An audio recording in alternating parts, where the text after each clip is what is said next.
According to a new report from Stats Canada, a family with 2 parents and 2 children can expect to pay, this is a rough number, $366,000 per child from birth until age 17. That's a lot of money. Now, for a lot of millennials and Gen Zs, the topic of starting a family is closely tied to, of course, economics.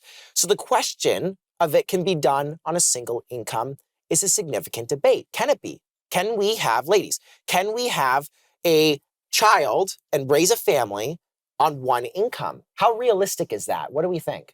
I definitely think it's tough. And I think that for many people, even if you are able to do that, it's not going to be like the glamorous thing that people see on social media. You will have to make sacrifices in order to make that work. So I respect that. And there are sacrifices. Yeah. Can you make enough sacrifices, though, to the point where having a child doesn't depend on one's economic status, like how much they make or? So I've done it. Like I've lived that. I was, my son was 2 weeks old when I became a single parent. And so I moved from Toronto back to Niagara. My mom helped me a lot. So I don't think it's possible to necessarily do it by yourself at the beginning, especially with like a newborn. But if you have at least just one person to help you, it is possible. And I have never really struggled financially. And for the most part of his life, I was the only income earner. So when I was doing some research for this topic, I'm going to ask a question, and don't take this in the wrong way because it's out of pure curiosity. I am wondering, I've seen other people, I've looked at comments on Reddit and TikTok and whatnot, and I see some women and men as well who say having a child is irresponsible if you are not an economically stable household, meaning you don't have a stable income. Do you ladies agree with that? What do you think on that, Sherry? I don't agree with that. I think it really just depends on our emotional stability. And emotional stability? Yes, I think that's the biggest predictor. How we line up with our values in terms of what's important to parent the child, you know, what we want to instill with the child. I don't think those other variables, we can always work around the financial, right? I think a lot of, 100%, it does come down to priorities too, you know? So do you want to have a kid and then put that kid in hockey where hockey's going to cost 10, 15 grand a year, right? Like there's a lot of differences. Ruth, how do you go about measuring those priorities? I mean, I know it's different for everybody, but when you're looking at raising a family? I think that financial literacy and just understanding, living within your means, not trying to keep up with the Joneses, and just being realistic about what that lifestyle looks like for you.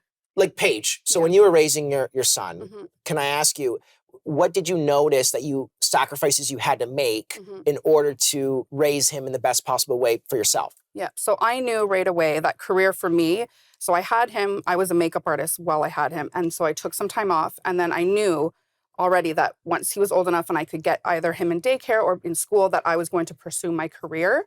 But I also am very self-aware and very responsible financially, that I know myself, I can't have 3 or 4 or 5 children. I could never afford that. And I do kind of agree with like those subreddits and stuff. I don't think... The irresponsibility, yes, I do think it's very irresponsible as you as a grown adult. Just because you want 5 children and you can't afford to do that doesn't mean you should go off and have 5 kids. In some ways, I can agree with that. Like I see that side, but I feel like if you want to make it work, you'll make it work. I don't know. This is it, because that's where you will make it.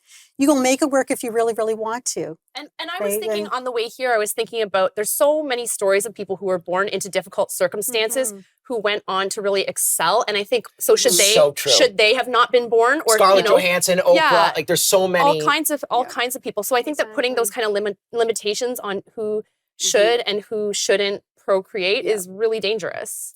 Now, you know, a couple stats here, because I have to pull up stats. Daycare is obviously not cheap. They're trying to get it cheaper and cheaper, but there's problems with daycare. How realistic is it to rely on daycare when you're, you know, a single mother? I mean, you obviously had your mom, which was fantastic. Yeah.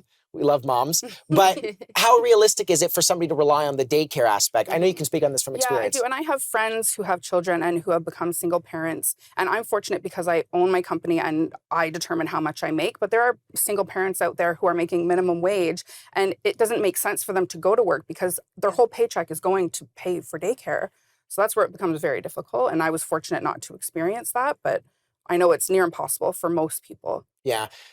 And that's where a lot of parents do decide, so one of them will stay home for the first few years because of that very reason, because it is very 100%. expensive. It's almost like the cost of daycare lines up with the amount of money that maybe the wife or the husband makes.